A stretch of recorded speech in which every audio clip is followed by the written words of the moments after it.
বাজারে যাওয়ার আগে সবাই একটা প্ল্যান করে, কিন্তু বাজার থেকে ফিরে বোঝা যায় প্ল্যান আর বাস্তবতা দুইটা দুই জিনিস।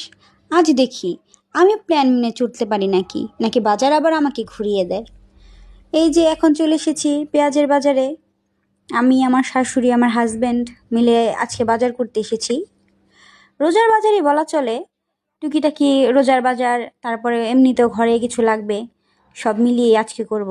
দেখুন পেঁয়াজগুলো বস্তা থেকে বের করছে, কি সুন্দর করে পড়ছে একদম। আমরা এখন এই যে পেঁয়াজ কিনবো, পেঁয়াজের দাম তো মানে মারাত্মক, বাজারে ঢোকাই যায় না যে দাম। তারপরে তাজা তাজা ফুলকপি। আমাদের পার্ক বাজারে একটা আড়ত, মানে নানান অঞ্চল থেকে, নানান এলাকা থেকেই এখান থেকে পাইকারিতেই সবাই বাজার করে। কত মিষ্টি কুমড়া দেখেছেন? এত মিষ্টি কুমড়া আমি কখনো দেখিনি, আমি আমার প্রথম দেখলাম। এই যে এসেছে শশা, খিরাই, এগুলো কি খিরাই কিনবো, আমি চটপটি খাবো তাই খিরে নিচ্ছি, ওই কারণ ওই শশাগুলো হাইব্রিডের।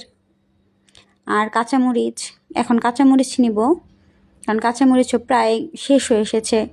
আর আস্তে আস্তে রোজার মধ্যে তো এমনি যে দাম চড়া থাকে সব কিছুরই। আর এগুলোকে চিনতে পারছেন? এগুলো হচ্ছে আমাদের বিদেশি ফল, স্কোয়াশ, যেটা এখন অনেক হাইপে আছে। আর ফার্মের মুরগি নিব, যেটা আমার পছন্দ।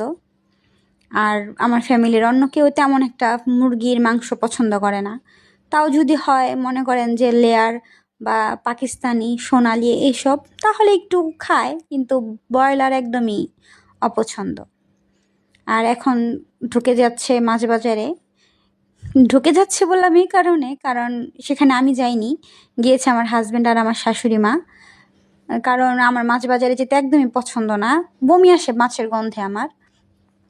এখান থেকে পাঙ্গাস মাছ, তেলাপিয়া মাছ, তারপর রুই মাছ নিয়েছে। দেখুন এনাদের কি অভিজ্ঞতা, কি দক্ষতা তাদের। মহিলা মানুষ এরকমভাবে মাছ কাটতে পারবে না যেভাবে, যত স্পিডে নাকি তারা মাছ কাটে। আর এখন তো বাসায় মাছ কাটার কোনো ঝামেলাই নেই, বাজার থেকে কিনে বাজার থেকে কেটে কুটে নিয়ে আসে। শুধু বাসায় আনলে একটু কষ্ট হচ্ছে, একটু ধুয়ে ধুয়ে রাখতে হয়, এটাই।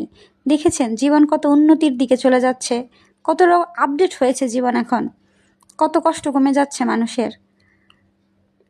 এখন মাছ বাজার থেকে বের হয়ে আসছে, তারপর আমার হাজব্যান্ড আমাকে একটু দেখাচ্ছে, আমি একটু ঢং করছি। আর ওই যে দেখেন একটা কুকুরকে নিয়ে মজা করছে, কুকুরের কান ধরে টানছে এক লোক, সেটাকে একটু নিলাম। আর এখানে আমি পাস্তা কিনতে এসেছি, কারণ সন্ধ্যাবেলা আমার কিছু না খেলে চলেই না, কেমন যেন কান্না চলে আসে, তাই পাস্তা নিলাম। এখন যাচ্ছি বাড়ির দিকে। তো সবাই ভালো থাকবেন, আজকের বাজারে এই পর্যন্তই শেষ।